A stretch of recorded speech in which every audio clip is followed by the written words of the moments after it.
Due to the graphic nature of this murder case, listener discretion is advised. This episode includes discussions of murder and assault that some people may find offensive. We advise extreme caution for children under 13.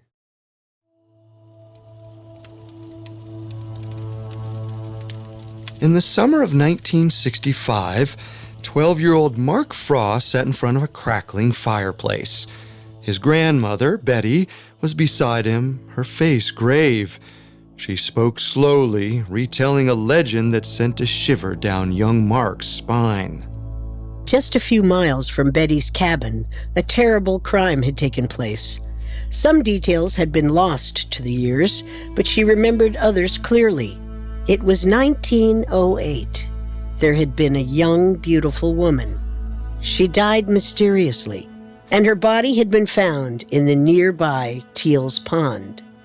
That might have been the end of it, but the young woman's spirit was angry. Locals believe she'd been murdered, but her killer or killers were never brought to justice. Nearly 60 years later, the young woman's ghost still haunted Teal's Pond.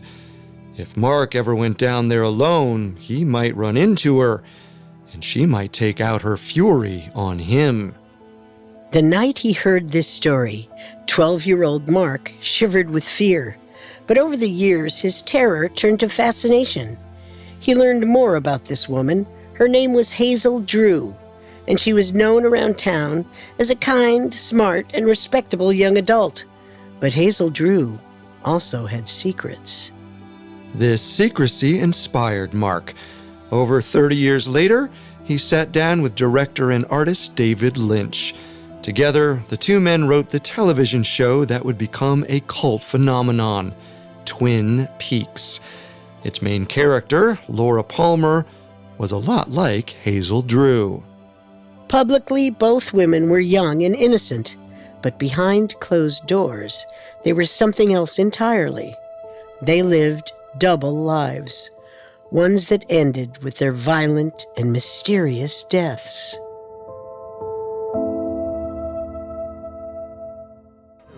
This is our only episode on the 1908 murder of Hazel Drew. We'll cover the investigation into Hazel's mysterious death, dive into the young woman's secretive double life, and discuss who might have been responsible for her untimely demise. Before the turn of the 20th century, most people in New York State lived on small farms. But as the Gilded Age reached its height and New York became the hub of American industry, more people moved from rural farms to bustling cities. One of these people was a young woman named Hazel Drew. She spent her childhood in the rural town of Sand Lake in upstate New York, but in 1902, at the age of 14, she left her family's farm and moved about 10 miles northwest to Troy, one of New York's wealthiest cities at the time. There, she got a job as a domestic servant, and her once quiet life changed forever. Hazel Drew discovered a new world in Troy. She earned her own money, she met new friends, she became interested in fashion, something she'd never been exposed to in Sand Lake. By the time she was 20 years old, Hazel was no longer a farm girl. She was a young metropolitan woman. Her life was fast-paced, full of spontaneous weekend trips and lunch dates with friends. But then, in the summer of 1908, that all came to a screeching halt. July was an unusually hot month in upstate New York. Temperatures hovered in the low 90s, prompting people to shed their heavy Victorian-era clothing for more summery attire. But not 20-year-old Hazel Drew. On the night of July 3rd, 1908, she paid her local tailor the equivalent of about $75 to sew her a brand new dress. The final product was a long skirt made of thick black fabric. It was the exact opposite of a sundress. But Hazel swore she needed the garment for an upcoming Independence Day trip. She told her tailor that she was going about 50 miles north to Lake George with her Aunt Minnie, and she'd only wear the nicest clothing during her vacation. However, for some reason, Hazel never made it to Lake George. She stayed in Troy through the weekend.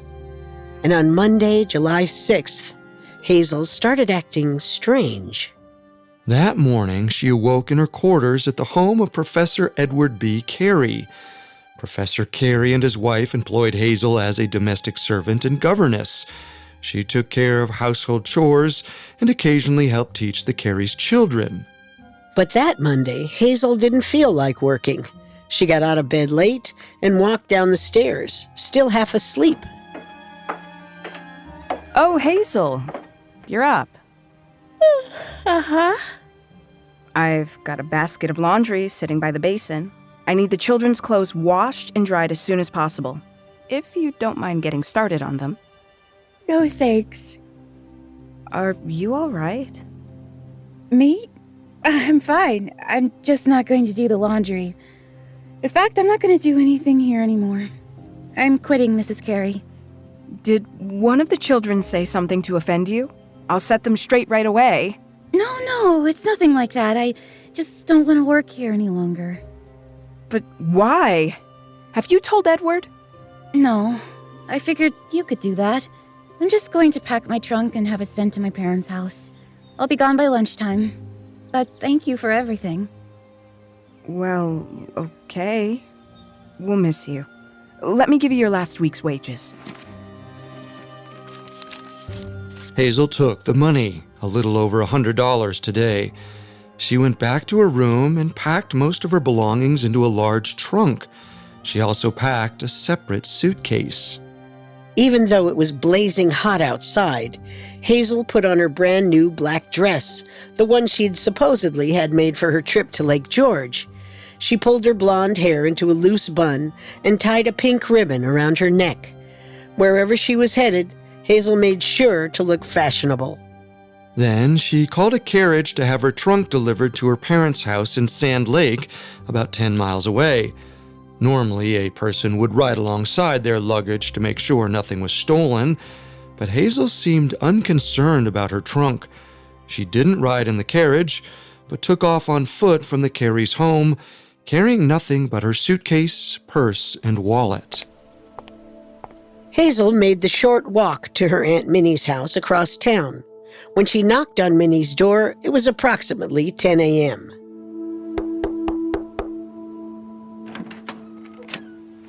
Hi, Hazel. I wasn't expecting you. Just coming by to say hello. Shouldn't you be at work? I took some days off. I'm going to visit some friends in Watervliet. Were the Careys all right with you taking time off? They didn't seem to mind. Well, as long as you're staying on good terms, you wouldn't want to lose that job. Do you want something to eat before you go out of town? No, I just wanted to let you know where I was headed. Bye, Aunt Minnie. Goodbye, Hazel. Hazel didn't tell her aunt that she'd quit her job. She simply said she was heading to Watervliet, a small town about a half a mile from Troy. But Hazel didn't actually go to Watervliet. She had 3 friends in that area, and none of them were expecting her on July 6th. In fact, they said they hadn't seen or heard from Hazel in months. From there, Hazel's movements were unaccounted for. Some people reported seeing a pretty blonde woman walking around Troy, but nobody could positively identify her. Strangest of all, nobody knew where Hazel spent the night on July 6, 1908. All that's known is that the next morning, Tuesday, July 7th, Hazel was seen around Union Station, a train stop about 8 miles south of Troy. At exactly 1:49 p.m., she checked her suitcase into a holding area at Union Station. Then, she left the stop carrying nothing but her purse and wallet. Nobody saw or heard from Hazel Drew until that evening. Around 7:30, at least 3 separate couples reported seeing a young blonde woman in a black dress walking along Taborton Road. The woman stood out because Taborton Road wasn't exactly a safe place, especially at night. It was a winding, wooded trail that ran about a mile outside of Troy and led to a small body of water called Teal's Pond. Usually the area was completely empty of pedestrians, besides the occasional fisherman or squirrel hunter. And there was one more witness, one who claimed he actually spoke to Hazel. His name was Frank Smith. He was 17 years old and worked as a farmhand just outside of Troy. According to him, he'd been friends with Hazel for a few years.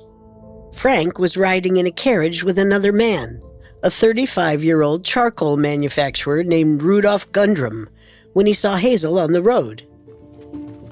Rudolph, stop. I think I know that girl. Hazel! Hey, Hazel! Hi there. Hazel, what are you doing out here? Oh, nothing much. Do you need a ride? No, thanks. Are you sure? It's starting to get dark. I'm fine. Well, okay. See you later then. Frank and Rudolph's carriage rolled away. They were the last known people to see Hazel Drew alive. 4 days later, on July 11th, 1908, a group of 3 men were walking down Taborton Road alongside Teal's Pond. One of them, Lorenzo Gruber, noticed something floating in the water. He called to his friends. Hey, I think there's something in the pond. It looks like a woman. His friends ran over. Lorenzo waded about 15 feet into the water. His instincts were right. It was the body of a young blonde woman. Her black dress was soaked. Her body was so bloated that the pink ribbon she'd tied around her neck cut into her flesh. Lorenzo pulled the woman's body to shore. Oh my God. Is she okay? No. Someone's got to go get a doctor. Fast. She's not breathing. Is she... I don't know. I don't... Just go find help. Wait! Lorenzo, look! Down the path. There's a pair of gloves and a hat. Lorenzo's friend picked up the garments.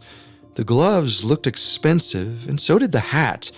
It was black straw with 3 large plumes and a pin in the shape of the letter H. He placed the items beside the edge of the pond where Lorenzo stood next to the woman's body. Neither man said it out loud, but they were both thinking the same thing. This wasn't an accident. This was a murder. Coming up, police investigate Hazel Drew's death and discover that she was hiding some major secrets.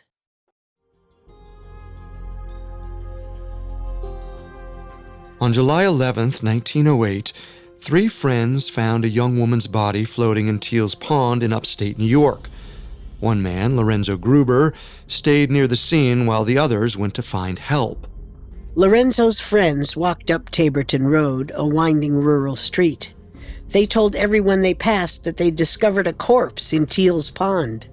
Word spread like wildfire. By the time Lorenzo's friends returned with a doctor, there was already a crowd of locals surrounding the scene. The physician, 70-year-old Dr. Elias Boyce, made his way through the audience. Dr. Boyce asked Lorenzo to pull the body onto dry land. The man lugged the corpse from the shore and turned it face up beneath the bright summer sun. The crowd gasped. The woman's face was swollen, decomposed, and altogether unrecognizable.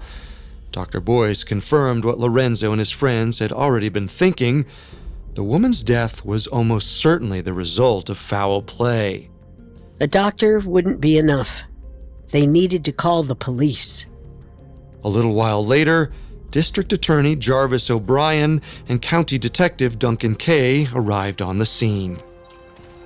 Where did you all find the hat and gloves? About, 20 or so feet up the path. But they weren't dirty. They seemed like they'd just been sat there. Placed there deliberately, you mean? Yes. There's no blood, no broken branches, no heel marks in the trail. No sign of a struggle. We'll send the body to a medical examiner, but you boys try not to worry. It looks to me like this lady might have just had an accident, slipped, fallen in, and drowned, you know? But an accident was the best-case scenario. O'Brien also believed that the woman might have died by suicide. It was impossible to tell if she'd slipped and fell into Teal's pond, or if she jumped in on purpose. One thing was for sure, O'Brien wasn't considering homicide until he received the results of the woman's autopsy. The medical examiner found a large contusion on the back of the woman's head. It looked like she'd been hit with some kind of blunt object. Her skull wasn't fractured, but she'd suffered a severe concussion. When the medical examiner analyzed the woman's lungs and stomach, he didn't find any water. That meant that the woman couldn't have died by drowning. She was already dead when she entered the water. The concussion almost certainly killed her. This didn't rule out O'Brien's theory entirely. It was possible that the woman slipped, hit the back of her head on a rock, died instantly, and fell into the water. But that chain of events was predicated on coincidences, and it seemed unlikely. It was more probable that someone killed the woman, then placed her body in Teal's pond. They might have arranged her hat and gloves to make the murder look like a suicide or an accidental drowning. That left police with two questions. Who would do something like this? And why? But investigators couldn't answer those questions yet. First, they needed to find out who the dead woman was. Investigators questioned Lorenzo, his friends, and other people who'd been at Teal's pond the day the body was discovered. Frank Smith, the local farmhand, spoke to the police. He said he had no idea who the woman might be. He didn't mention that he'd seen Hazel Drew walking along the road a few days before. But other witnesses did report seeing the blonde woman on July 7th. At least 3 different couples told police they saw her making her way down the rural road around 7:30 p.m., just as the sun was setting. However, none of these couples knew the woman's name. The only information officers had was the woman's hat pin. It was shaped like the letter H. This could have been the woman's name or the name of a friend or lover. Unable to identify her on their own, the police gave a description of the woman to local newspapers. Her body was kept at a nearby funeral home, and anyone could come by to identify her. A full day later, on July 12th, a tall, light-haired man showed up to take a look at the body. It was Hazel Drew's father, John. Do you recognize her? It's hard to say. The black dress, it looks like hers, but I can't be sure. There's gold fillings in the back teeth. Does that help at all? Yes, that's her. That's my daughter. I'm so sorry. Thank you. Even as Hazel's father identified her body, he didn't show the slightest hint of grief. This could have been the result of shock, but nevertheless, it struck law enforcement as very odd. Now that they had a name for the victim, officers interviewed other members of Hazel's family. The more answers they got, the stranger their investigation became. Hazel's mother acted just like her husband. She seemed numb to the news of her daughter's death. Weirder yet, Hazel's mother couldn't answer basic questions about her daughter's life. She couldn't say what Hazel liked to do outside of work, and she wasn't able to give the name of a single one of Hazel's friends. In all likelihood, this was because Hazel wasn't close to her parents. She'd moved off the family farm when she was just 14 years old. Ever since then, she'd been staying with wealthy families in Troy, working as a live-in servant. Still, the fact that Hazel's parents didn't know anything about her personal life was troubling. There was only one person in Hazel's family who actually spent time with her Aunt Minnie. Did Hazel have any enemies? Anyone who might want to hurt her? Absolutely not. Everyone loved her. She came by my house on July 6th and said she was going to visit friends in Waterville. She was carrying a suitcase, so I figured she was staying overnight. That's the last time I spoke to her. She didn't mention anything about going to Teal's Pond? No. Do you know anyone who might have taken her to the area? A boyfriend, maybe? Oh, no. Hazel didn't have any boyfriends, but there is something. I'm not sure if Hazel's mother told you, but she's got an uncle who lives out near Teal's Pond. His name is William. Maybe she was going to visit him. District Attorney O'Brien and Detective Kay took note of the fact that Hazel's mother didn't mention this uncle. This seemed like a pretty glaring omission. Intrigued, they followed up on this lead. 52-year-old William Taylor's farm was about a mile from Teal's Pond. He was known as a quiet, morose man, and he didn't seem particularly happy to speak to law enforcement. He told them, "No, I didn't see Hazel that night. I wasn't expecting her either. Hazel and I weren't close. She wouldn't just drop by." If Hazel wasn't visiting her uncle's farm, she must have been on Taborton Road for a different reason. According to the couples who saw her, she didn't seem to be in any rush. She was alone. She was totally calm. One couple even said that they saw her snacking on raspberries from a nearby bush. but this story didn't add up. The medical examiner checked the contents of Hazel's stomach, and there were no raspberries in her digestive system. This meant one of two things. Either the couple was mistaken, or Hazel Drew had stopped on the side of the road and pretended to have a snack. This was a chilling proposition. It was possible that Hazel was putting on a sort of show, desperately trying to look casual, but there must have been a reason for her behavior. If she was faking nonchalance, she must have been hiding something. And to investigators, there was only one story that made sense. Maybe Hazel Drew wasn't actually alone. Perhaps someone else was walking with her. Someone who didn't want to be seen. Taborton Road ran through a densely wooded area, so whenever they saw or heard a carriage approaching, Hazel's mysterious companion could have hidden in the trees. Then Hazel ambled around, eating berries and pretending to be on a casual evening stroll. But this person's identity was a mystery. Investigators didn't think it could be one of Hazel's friends. Otherwise, it didn't make sense for them to hide. In all likelihood, it was a man. Someone that Hazel wanted to keep a secret. But this was all speculation. Officers didn't have any evidence that a second person was present. It was possible that Hazel really was walking alone, though why she would do such a thing, where she was headed, and how she eventually wound up dead in Teal's Pond was anybody's guess. Over the next few days, officers reconstructed Hazel's movements leading up to her death. They spoke to 17-year-old Frank Smith again, and he admitted that he'd spoken to Hazel on July 7th. Frank said he didn't realize the body belonged to Hazel at first, so he didn't think his testimony was important. But this was a weak excuse. Frank had known Hazel for years. Even though her body was decomposed, he would have recognized her clothing and hair. His hesitancy seemed very suspicious. He wasn't an official suspect, but officers kept an eye on him. From other conversations around town, detectives found out that Hazel paid for her brand new dress, then quit her job, packed a suitcase, and took off. She didn't tell anyone the truth about where she was going. It seemed like she didn't want anyone to know where she was headed, and it was unclear if she had intended to come back. In some ways, it looked like Hazel was taking off to start a new life. The problem was, she only had the equivalent of a few $100s to her name, and as far as detectives could tell, she didn't have another job lined up.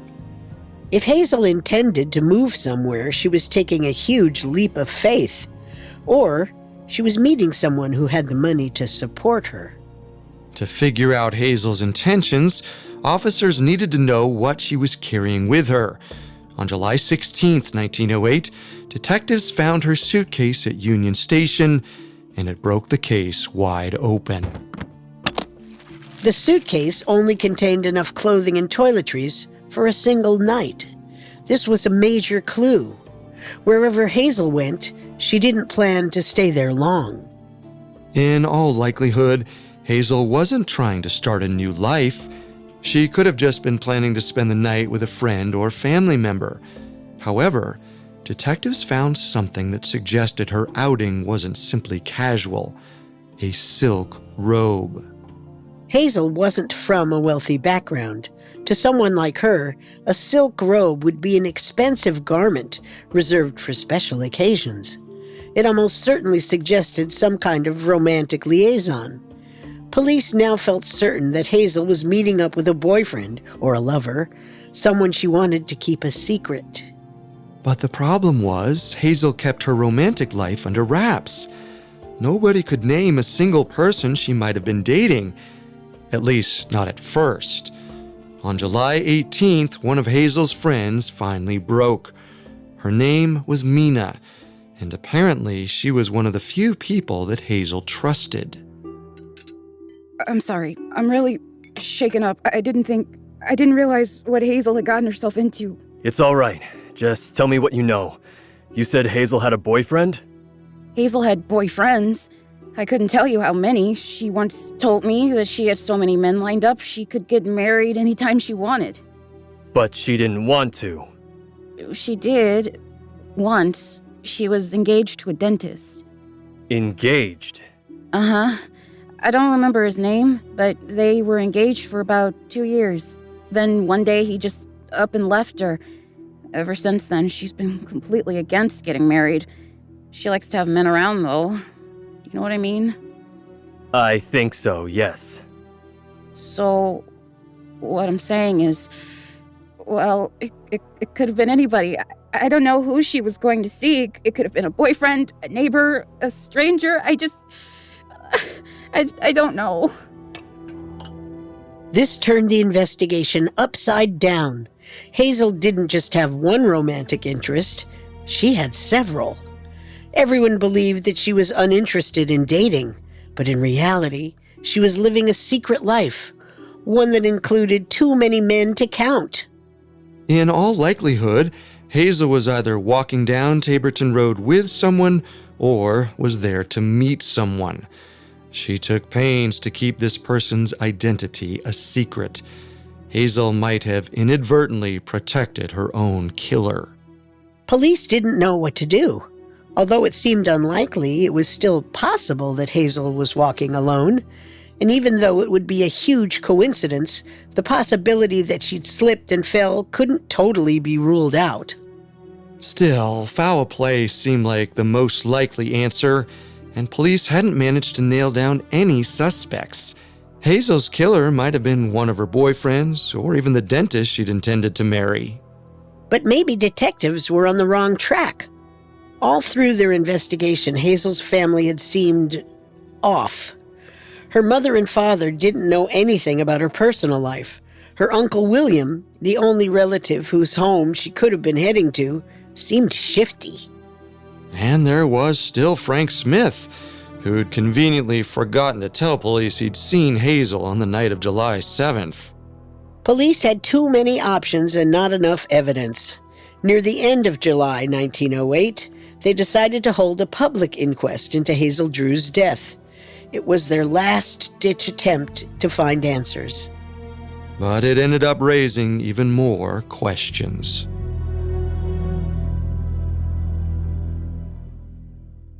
Coming up, we'll investigate who might have killed Hazel Drew. And now, back to our story.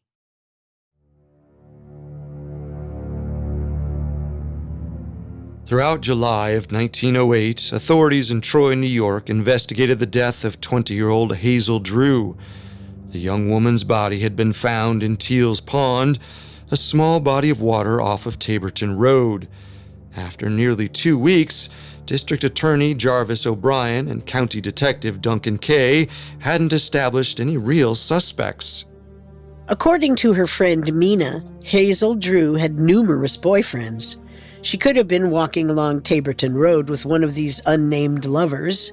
However, it was also possible that her family, who seemed strangely unaffected by her death, was involved. And to make matters even more frustrating, Hazel could have been the victim of a very tragic accident. In an attempt to tie up some loose threads, authorities held a public inquest. On July 28, 1908, a group of local jurors gathered to listen to the evidence and hear new testimony. First, police followed up with Hazel's uncle, 52-year-old William Taylor. He doubled down on his claim that Hazel couldn't have been walking to his farm. But Detective K wasn't sure that William could be trusted. He'd been doing some digging, and he'd discovered that William never got along with Hazel's father. There was much more tension in the family than anyone wanted to admit. And at the inquest, William came off as very shifty. He told authorities that he couldn't remember what day he learned of Hazel's death. It seemed like if William really cared about his niece, the knowledge of her apparent murder would have made a much bigger imprint on his mind. But this wasn't enough for detectives to accuse William outright. Even if he and Hazel's father fought, that didn't mean he had anything against his niece.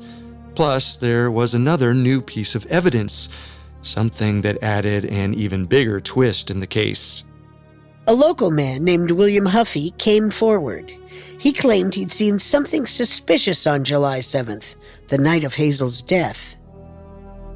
I was on Taborton Road that night.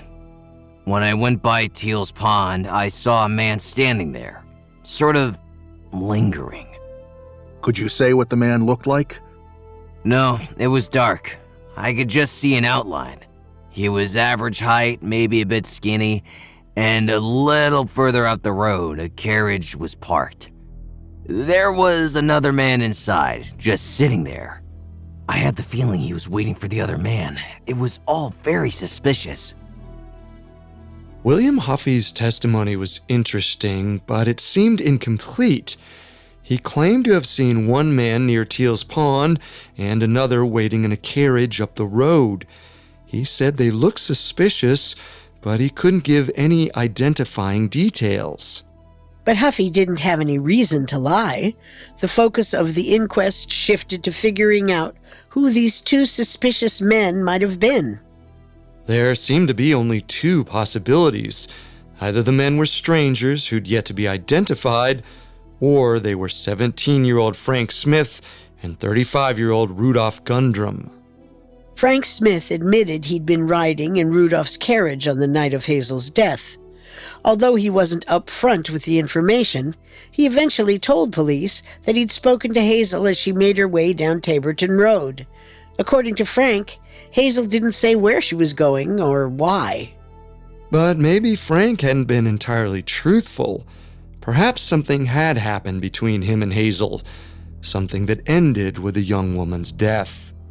It was possible that William Huffey had seen Frank Smith standing near the pond.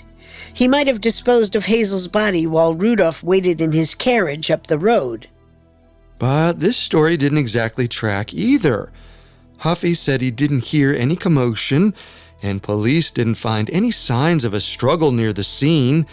If Frank killed Hazel, there would have been evidence that a physical altercation took place, but there wasn't. However, District Attorney O'Brien had another idea. Hazel might not have fallen into the water and drowned, but her death might have been a different kind of accident. You maintain that you never ventured down to Teal's Pond on foot, that you couldn't be the man William Huffey saw? That's correct, sir. Is Rudolph Gundrum a good driver? I'm sorry? I said, is Rudolph Gundrum a good driver? Yes, sir, I suppose so. But it was dark that evening, was it not? Getting dark, yes. If it were getting dark, Rudolph's sight would be impaired to some extent, right? I guess. So let's say Rudolph couldn't see particularly well. I didn't say— Taborton Road is hard to navigate under the best conditions, but in the dark, I say it might be downright dangerous. Rudolph might have directed his horses around a corner a little too quickly, and the next thing the two of you knew, a young woman had been trampled. Perhaps you recognized her as Hazel Drew then, or perhaps you didn't realize until later. Either way, you knew she was dead, and you knew you had to do something about it. So you took off her gloves and hat, placed them aside, and threw her body into the water. This idea wasn't impossible. If Hazel had been knocked down by a horse or a carriage, she might have fallen back hard enough to cause the concussion that the medical examiner reported. But there was no evidence to suggest any kind of accident had taken place on Taborton Road. Plus, if Hazel had been trampled by a horse or hit by a carriage, she probably would have sustained more than just one injury. Either way, this was the strongest hypothesis that authorities could come up with. They felt suspicious of Hazel Drew's uncle, but they had no hard evidence against him. They also knew Hazel was involved with numerous men, but most of their identities remained unknown. The few boyfriends that police tracked down had rock-solid alibis. Ultimately, the jury returned a disappointing verdict. Hazel Drew was killed by a person or persons unknown. And that was the end of the investigation. No one ever found out who murdered Hazel, but her name became a legend in upstate New York. Some people claim they've seen her ghost walking along Taborton Road, waiting to take vengeance on the person or people who killed her. Looking back, Hazel Drew's story is a frustrating account of how women were treated in the early 20th century. She was clearly a person who wanted to explore her romantic options. However, dating multiple men was looked down upon in her time period. And to a certain extent, it still is today. For this reason, Hazel kept her romances a secret. She lived a double life, because that was the only way she could ensure that people still respected her. If she could have dated freely without being ostracized, her murderer's identity might be known. Or maybe Hazel's romances had nothing to do with her death. For all we know, Frank Smith might have been the real culprit. Or he might have just been in the wrong place at the wrong time. There's also the question of Hazel's family. They seemed unmoved by her death, and they held back valuable information on at least 2 occasions. Hazel's mother never mentioned that she might have been headed to her uncle's house. Plus, nobody in Hazel's family told police that she'd once been engaged, an arrangement they'd almost certainly have been aware of. And there's still the possibility that Hazel's death was an accident. Although it feels pretty far-fetched, it's technically possible that she was walking alone near Teal's Pond, then accidentally slipped, hit her head, and fell into the water. Based on the available evidence, the theory of accidental death is pretty unlikely. I think Hazel was probably walking down Taborton Road with one of her boyfriends, or that she was meeting a man at Teal's Pond. She might have taken off her hat and gloves before getting near the water. Then she and the man could have gotten into a fight that ended with her murder. That's possible, but I'm not totally convinced. I think District Attorney O'Brien was onto something when he suggested a carriage accident. Hazel could have been walking by herself when a carriage or even an automobile flew around a curve in the road. It might have been Frank and Rudolph or a totally different passerby. Either way, someone could have hit Hazel with their vehicle and then tried to stage her death to look like she'd slipped into the pond. Unfortunately, we'll never know what really happened to Hazel Drew. Her legacy is defined by mystery and by one modern piece of pop culture. Hazel Drew was the inspiration for David Lynch and Mark Frost's television series Twin Peaks. Much like Hazel, the show's main character, Laura Palmer, died under mysterious circumstances. An FBI investigation revealed that Laura lived a double life. On one hand, she was a popular prom queen who did charity work in her free time. On the other, she was a victim of child maltreatment who struggled with substance abuse and engaged in sex work. Hazel Drew and Twin Peaks have both come to symbolize the concept of mystery itself. There are some questions that we'll never know the answers to. And that's exactly why these kinds of stories haunt us.